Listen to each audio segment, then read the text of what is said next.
es importante dar opciones terapéuticas a estos pacientes. Y en ese sentido, ya en los últimos años se han presentado novedades en inmunoterapia que nos ayudan a rescatar a estos pacientes que recaen. Y estas novedades, bueno, pues han sido especialmente significativas en el Congreso de ASCO, en el que tanto las terapias CAR, los anticuerpos específicos y otro tipo de opciones terapéuticas han demostrado ser muy eficaces en este grupo de pacientes. Por tanto, sobre todo, recalcaría que son datos muy esperanzadores para nuestros pacientes.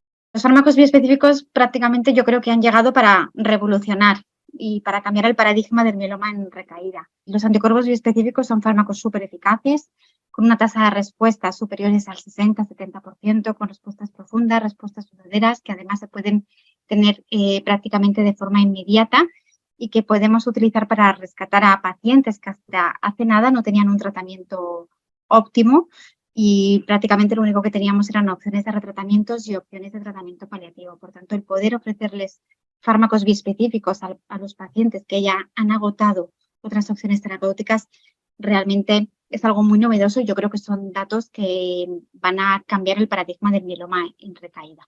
Y lo que se ha visto es que en una población de pacientes con mieloma en recaída refractaria, con una mediana de 5 líneas de tratamiento previos, 100% triple expuesta, tanto a inhibidor protosómico como a inmunomodulador y anti-CD38, y prácticamente 80% triple refractaria, bueno, pues lo que se ve es que tiene una alta tasa de respuestas, más del 60% de tasa de respuestas globales, pero sobre todo muy importante es que son respuestas muy profundas, la calidad de la respuesta muy importante. Prácticamente casi el 50% de los pacientes alcanzan remisión completa o mejor. Y esto sabemos que cuanto más profunda sea la respuesta y mejor sea la calidad de la respuesta, mejor va a ser la duración y mejor va a ser la supervivencia libre de progresión. Por lo tanto, para nosotros, el que consigamos en estos pacientes tan altamente tratados esta profundidad de la respuesta es muy significativo porque sabemos que eso nos va a impactar en la duración de la respuesta, que al final es lo que queremos, ganar tiempo y dar tiempo a nuestros pacientes. El Majestec 1, ya después de 2 años de seguimiento, no solo vemos alta tasa de respuestas y profundidad de la respuesta es muy significativa, sino que además vemos que esto impacta en la duración de la respuesta, que llega a ser de 22 meses para la población global y 27 meses para el paciente respondedor.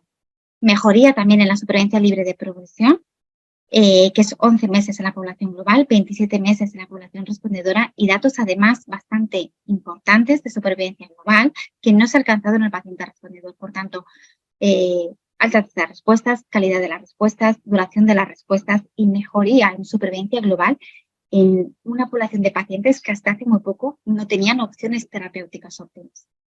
Tenemos muchísimos retos por delante porque, por desgracia, esta innovación terapéutica no está disponible, tarda muchísimo en llegar a nuestro país. Fundamentalmente, desde que se aprueba un fármaco por la Agencia Europea del Medicamento hasta que lo tenemos financiado y disponible, pueden llegar a pasar más de 1, incluso 2 años. Tenemos una media de financiación de los fármacos en más de 500 días, por lo tanto, el primer reto terapéutico es hacia las autoridades, de que esta innovación terapéutica llegue un poquito más rápida. Yo creo que es importante que llegue al paciente que tenemos en recaída hoy en día, que es verdad que es una buena opción de futuro, pero la realidad es que todos los días vemos pacientes que se podrían beneficiar de estos tratamientos. Y luego, pues tenemos muchos retos, porque, bueno, pues a pesar de esos buenos resultados, nuestros pacientes siguen recayendo. Tenemos un importante reto terapéutico en el paciente de mal pronóstico, el paciente con alteraciones citogenéticas, el paciente con enfermedad extramedular, el paciente con leucemia de células plasmáticas o el paciente con insuficiencia renal, por ejemplo. Son pacientes que muchas veces no están reflejados adecuadamente en los ensayos clínicos. Y estos pacientes, bueno, pues también es importante darles respuesta porque sabemos que el pronóstico es, si cabe, aún peor que en el paciente con mieloma estándar. Y bueno, pues muy importante también la mejora en la primera línea, pues para evitar fundamentalmente que el paciente recaiga, ¿no? Que al final es lo que queremos, nuestro objetivo. Básicamente el reto que tenemos por delante es curar al paciente con mieloma, que no sufra recaídas, que podamos controlarlo y que podamos adaptarnos al paciente.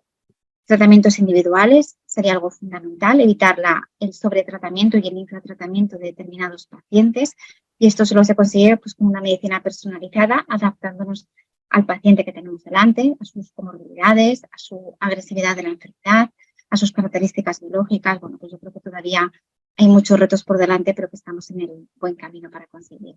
Aquellos pacientes que alcanzaban al menos una respuesta parcial después de 4 ciclos o una remisión completa mejor después de 6 ciclos, se les permitió la opción de hacer un switch a la dosis quincenal y posteriormente a la dosis mensual, cambiando la frecuencia y manteniendo la misma dosis. Lo que se vio es que ya después de un seguimiento de 2 años se mantenía la eficacia, no solo en la profundidad de la respuesta, sino también en la duración, con una duración no alcanzada del paciente que hace el cambio, que es paciente que ya estaba en respuesta. Y lo que es muy importante es que mantenemos la eficacia y disminuimos toxicidad. Y lo que vemos fundamentalmente es que con el paso a la pauta quincenal disminuyen de forma significativa las incidencias de infecciones grado 3 o superior, que disminuye del 33 al 15%. Por tanto, yo creo que la reducción en la toxicidad y el mantenerla eficaz es algo muy positivo en la pauta quincenal. Y luego, bueno, pues fundamental también para los pacientes, pues la ventaja en la comodidad, ¿no? Al final son pacientes que son muy dependientes de hospital, que requieren muchas visitas para la administración del tratamiento, para controles analíticos, para evaluación de las complicaciones. Entonces, el que el paciente no tenga que venir de forma semanal, sino que pueda venir cada 15 días o posteriormente incluso mensual, bueno, pues realmente para los pacientes significa una mejora muy importante en la calidad de vida, independientemente de los datos de eficacia y de los datos de seguridad, que por supuesto siempre tienen que ser lo primero. Lo que se sabe es que el mieloma múltiple es una enfermedad muy heterogénea en la que en la perpetuación, digamos, de la célula tumoral intervienen diferentes mecanismos de acción, ¿no? Entonces, ya se ha visto, a diferencia de otras enfermedades que tienen un único target, que el atacar la célula tumoral, la célula del mieloma, por diferentes vías, utilizar diferentes combinaciones, nos ayuda más a controlar la enfermedad, ¿eh? Es una cosa sabida en el mieloma, que necesitamos controlar la célula tumoral y que las combinaciones de fármacos son los que al final nos dan mejores resultados.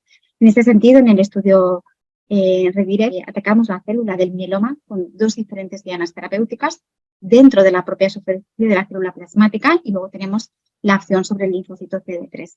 ¿Con eso qué se consigue? Bueno, pues fundamentalmente aumentar la tasa de respuesta, que llegan a ser superiores al 90%, o sea, de forma muy significativa, sin que además se haya visto aumento de la toxicidad, que también es algo muy importante. Es decir, mejoramos la respuesta, pero sin que tengamos un aumento significativo de la toxicidad. Y sobre todo, algo muy importante destacar de este estudio es que en pacientes con características adversas, que básicamente son los pacientes con enfermedad extramedular, que en este estudio están muy bien representados, que llegan a ser prácticamente el 40% de los pacientes incluidos y que son pacientes que nos suponen un auténtico reto terapéutico en la consulta día a día, porque son pacientes que se rescatan fatal. Bueno, pues en esta población de pacientes tenemos una tasa de respuestas superior al 80%. Por tanto, yo creo que son datos bastante prometedores porque aumentan la eficacia, pero sobre todo vienen a responder una necesidad terapéutica no cubierta en pacientes de pronóstico adverso. El reto terapéutico que tenemos, medicina personalizada, curar el mieloma, básicamente poder adaptar la terapia. Ojalá en un futuro podamos decir que la mayoría de nuestros tratamientos son continuos, ojalá podamos decir que en determinados grupos de pacientes podemos parar con seguridad el tratamiento porque son pacientes que ya están curados y que se puede hacer con seguridad. Bueno, todavía queda mucho que investigar en el mieloma múltiple, pero yo creo que vamos bien encaminados.